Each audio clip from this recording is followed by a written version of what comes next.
Esi sisitalato sasepalamente esaziwa ngendawo zayo zokonwaba ebusuku.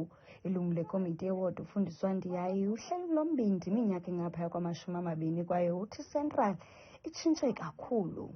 Ngoku siye sathatha isigqibo sizi-ward committees including ukansila into yoba we're not going to approve any alcohol because sanele, because into ezenzekayo zikhozwa utshwala.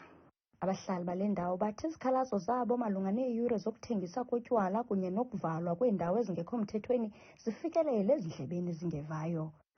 The three main institutions that are responsible for this are the Eastern Cape Liquor Board, the Metro Police and SAPS.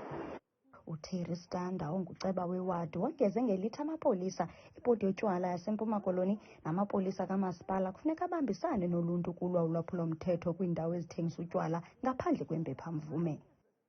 Isithethi somasipala ombaxa Gqeberha uphefumle wenjenje.